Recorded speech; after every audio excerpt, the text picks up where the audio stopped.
Hello there, ladies and gentlemen. What's going on? Welcome back to Force Strategy Gaming. Have a nice little Zerg strategy for you today. Just going to fast forward through the very beginning. What we're going to be looking at today is like I said, Zerg strategy. The player that we're getting this wonderful strategy from is Idra. We're just basically going to be talking on some play points and just talking about some general good ideas when it comes to playing Zerg, things you should be doing. In this particular matchup, the opponent here is Duckload Raw, also known as White Raw. So this is a game between Idra and White Raw. And again, we're going to be taking a look at Idra's play and just talking about the things that he's doing, why he's doing them, and how we can carry this into our own play. So first and foremost, let me slow it on down just for a moment. Taking a look just at something as basic as scouting, you can see right here the second that Idra spotted the Nexus, going ahead and pulling that away. It doesn't want to pull it too far in. Tried to make it so that White Raw doesn't know where this Overlord's coming from, just because that gives him a little bit extra intel than he necessarily needs. A little bit more intel than we really want to give him. Second thing that you can see Idra spotting for here is the pylon. You can see as soon as he spotted that pylon there, going to continue to move back out. Now, why is he looking specifically for that pylon? Well, the reason he's really focusing on looking at that pylon right there is he wants to know if, if White Raw is in fact planning on walling off, or if something kind of cheesy was happening, and that would let him know to check his base. Also, on some maps, I wouldn't say necessarily this map, because going for a fast expand right here is a little bit difficult, but it's still possible. You would want to be concerned if the first pylon placement was down here as opposed to up here, and that's why just kind of tediously scouting that first one and then pulling back. And you can see right there, he sees the gateway, he sees the pylon, so at this point he knows everything's pretty standard thus far. Now, taking a look inside of Idra's base, what we're going to see here is a fast expansion into pool. That's basically what we're going to be looking at. Also holding off on that extractor until 18 supply, so much later than you would typically see it. This is obviously, what's the point of this? Well, this is more Econ heavy. This is a more Econ friendly build. If you hold back on the extractor a little bit later, that lets you kind of get a little more focus on your drones, lets you drone up a little bit harder, because you are of course saving those extra minerals. As far as timings are concerned, thus far what we've been looking at is a 15 hatch, and then a 15 pool, and an 18 extractor. And now as soon as that pool comes up at 18, getting that first queen, and then that second queen going to be gotten at 20 as soon as this hatchery pops up as well. And that's something else that going for that a little bit later extractor and just concentrating on your minerals a little bit harder early on, that's something else that it lets you do basically, is it allows you to get both queens right away as soon as that first hatch pops. So you're going to see some scouting going on here from Idra, just moving in the base. He wants to see precisely what's going on. There really isn't too much to see at this point in the game, possibly trying to get a gas steal, but you can see there White Raw has already taken down that gas. So going for a gas steal against Protoss, obviously a really good idea. Definitely curves back on the possible builds that they have. And then of course you're looking for that next building, and we can see here Idra spotting that gateway, so you know at this point there isn't going to be a fast robo out, so that's not really an item of concern.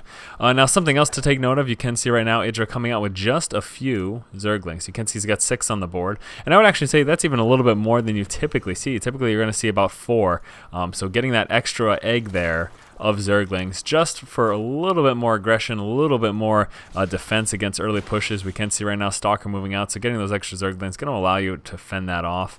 Now also taking a look at some further timings here, where the metabolic boost did come out at about 28 supply, so obviously this is a very Econ focused build, and that's what we're looking at today, kind of going for really Econ heavy, allowing you to get a really strong economy up and then transition into heavy forces after you've really worked on that economy and focused on droning. Layers also going to be coming down right now at about 35 supplies. So yeah, very cool stuff here thus far from Idra. Again, keep in mind here that the idea is you're going to want to scout out as strongly as possible. You're going to really want to focus on the scouting to see when a push is coming. And here's a kind of a pivotal point that we're going to take note of right here. You saw Idra move in and saw that kind of small force of units push forward. Now what's going to happen is he's going to be pulling back, and he wants to find out exactly how big that force is, and that's going to give him an idea of what White Raw's intentions are. If this force at this point in the game, 6 minutes, if this force is relatively heavy, you're going to expect a early push clearly, and then it becomes about preparing for it, kind of distracting it and trying to curb back the time it takes to get in your base. Now again, what we've done thus far, what Idra has done in this game, is gone Econ heavy. So what that means as a result is his actual units, his forces, are relatively lacking. You can see right here he does have 12 Zerglings, but it's still not the largest force in the world, and that's definitely something to take note of and to think about. But something else I want to take note of is the timings here. We can see this layer is about 50% of the way done, and I didn't mention it, but that we did get that layer. Idra did get that layer at 35 supply, and then this Roach Warren came at 40. But what I want to mention about this timing between these two things is the following. Whenever you get that layer, if you go ahead and get that roach warren, when the layer is about 50% of the way finished, you're going to see that this roach warren actually pops pretty much at the exact same time that the layer finishes. And what this is going to typically allow you to do is get that roach speed right away, and that's obviously a really nice upgrade for your roaches, going to make them much more effective against your Protoss opponent. So let's pick this back up and take a look at what Idra's doing. Like I said, he's going to be curving back here. He wants to see the size of the force, and bam, right there. At this point, you know, seeing this amount, seeing it push out in this direction, pretty obvious as to what's going to happen. White Raw is obviously looking to push out at this point, so Idra is going to respond accordingly. Let's take a look at exactly what he's going to do. You can see him trying to pull away Zerglings. He wants to wait to try to even consider engaging until that metabolic boost is finished. Now at this point, definitely need roaches to contend with an early push right now. That's clearly the case, but we don't have roaches yet. You know, that roach warren is just 50% of the way finished. So what Idra is going to want to do, and what we're going to see him do here, is try to distract White Raw's forces and slow him down from getting to the base. You can see running back right here. Now the idea is he's trying to threaten White Raw's forces into a counterattack and try to force them back to his base. But you're going to see White Raw is going to continue to pull, so what Idra is going to do is he's continuing to distract. And why was he doing this? This entire time he was doing this to buy himself time to get the roaches. Roach warren just came in. He was allowed to pump out a bunch of roaches right now, continuing these distracting techniques, just trying to engage and then pull back from those forces. And by the time White Raw gets to the base here, roaches are just about to come up. So that's exactly why Idra had done that. Now, really frustrating situation right here with the force field. The idea here is going to be try to fight these forces near the edge. Now, if the Protoss player realizes what you're doing, he's just going to pull his forces away to stop fire. But anything that you can catch along the edge while this force field action is going down, just try to make sure you try to snipe it down as quickly as possible. Now, with what you have at your expansion, trying to make it survive as long as possible, you can see Idra microing back away from those zealots.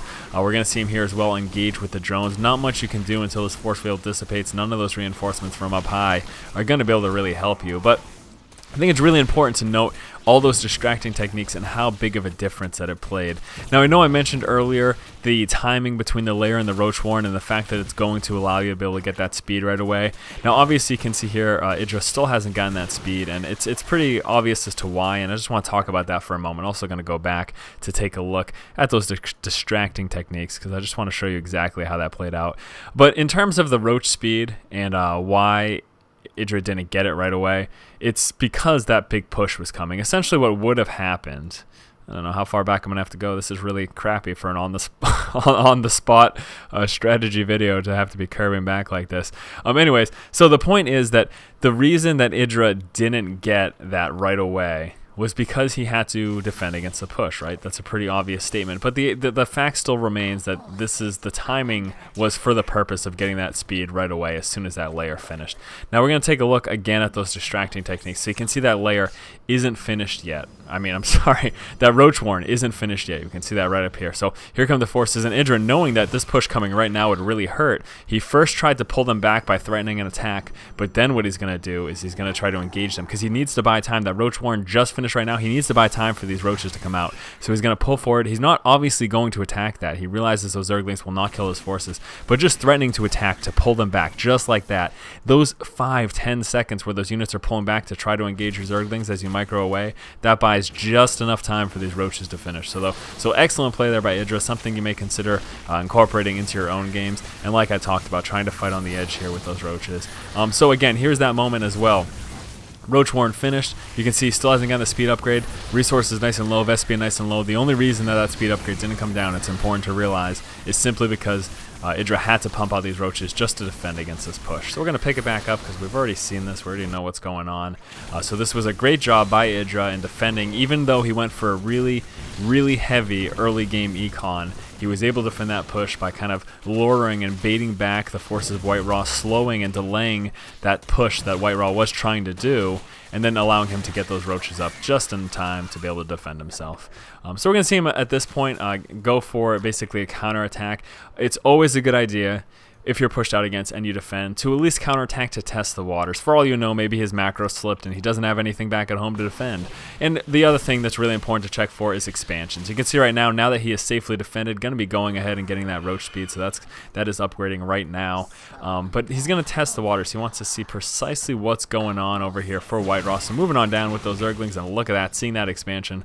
Now what is the response going to be? Something that I always talk about with my students, and something that I try to pull pull forward into you guys on the channel here, something I really try to drill into your head is that as Zerg, you want to maintain about one more base than your opponent. Aside from the Econ difference that you want, obviously also having that extra larva is a really big thing. So look at that. The second that Idris sees that expansion, he's like, all right, time to go ahead and get my own. And that's exactly what he goes ahead and does.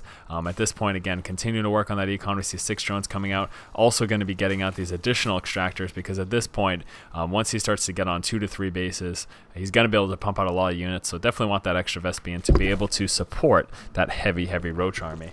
So just going to see him continue to go ahead and get upgrades. Going to see some scouting from him as well. Obviously, always a great idea to have Zelnaga towers. Always a wonderful idea. Something I didn't mention to him, I'm not going to rewind all the way because it's really stupid. Because this was all the way at the beginning, but I hadn't mentioned it before. With these first 2 queens, basically what we saw Idra do is the first queen here at his main, he actually went ahead and popped down a creep tumor right away, but before getting that inject. And the reason he did that is because he just used the second queen for an inject at the natural. But the main purpose into why he did that, here's a nice little scout, something again always want to do, using overseers, or maybe if you get that speed upgrade for your overlords, using those to get just an idea. You want to see if they're robos, you want to see how many gateways, all these things. Look at that Stargate, so now he knows either Phoenixes or Void Rays he has to be aware of and prepared for. So getting out additional queens and actually also getting out that Hydra Den. But anyways, the point in what I'm saying is that the reason he didn't double inject with those first 2 queens right away is because first, obviously, you want to spread the creep, but the other reason is you can't afford all of that larva that early in the game. So he just went with 1 inject initially, and then this queen up here put down that creep tumor, and then from that point forward, always injecting with this queen. But getting that first creep tumor down, really essential, going to allow you to go ahead and get that creep spread. Obviously, super important for vision, as well as that mobility. And here we go, the expansion is up, so we're going to go ahead and see Idra try to get that saturated, and look at that, Void Ray. Now, obviously, again, Idra was aware that this was a possibility because of that Overlord sack. It was an Overseer, but anyways, because of that sack scouting, he was able to see that starport, and he knew exactly, or that Stargate, and he knew exactly what would be coming. So having enough queens here, going to go ahead and shoot that back. And yes, 2 queens is enough to deal with the Void Ray. They just can't take it. Void Rays are pretty fragile, to be honest with you. So 2 queens is definitely enough, especially with 1 or 2 transfuses. You're all set. Sending out those Overlords, trying to get vision of the expansions to see if your opponent has expanded. Excellent move there by Mr. Idra. And at this point, Idra's just going to be massing up forces. He got his Roach Warren up, obviously. I mean, his Hydralisk Den. I am at a loss for words today. He got his Hydra Den up, going to be getting upgrades as well. One of those super important upgrades is getting that +1 range right away. Very, very important for you to be able to do. Also, again, some more scouting going on. Now, he saw this expansion right now. So here's another pivotal point. Two really big things to realize when you see expansions. You know, you either want to expand yourself to get 1 base up again, or you want to push. Those are the 2 big decisions. And what we're going to see Idra do, in fact, instead of going ahead and dropping an expansion right away, you're going to see him pump out a bunch of units, and he says, now is the time to push. I am ready. Continuing the scouting, try to get a really good idea of exactly what your opponent's doing, exactly what their unit composition. If you have to lose an Overlord or 2 to see if there's tons of Colossus versus tons of Stalkers, that is worthwhile. Losing an Overlord or 2 to check the unit composition and to check the production buildings, a very, very good idea. Continuing the creep spread throughout the game. And here we go, continuing up to pump out tons and tons of units. And as soon as these Hydras are out, Idra's going to go ahead and push. So realize, too, that this wasn't the only decision. Like I just mentioned, Idra could have very well just went ahead and taken that 4th. But instead, he decided, now I'm going to push. I'm going to try to take advantage of the fact that White Raw is going to be trying to saturate that expansion. He's dumped all these resources in this expansion. That gives me a little bit of an army advantage. Let's take a look at that army size as well. So you can see right here, Idra definitely sitting pretty at this point in the game, 176 to 120, and he's just pumping them out. And at this point, you can see, you know, there's definitely working on his upgrades and everything. This is the perfect time right now for him to hit. And Idra, knowing this, is going to be pushing out, and we're going to take a look at this actual fight, the actual engagement, and just talk about it as well. But it's fully committed to this, doing nothing but offensive units here.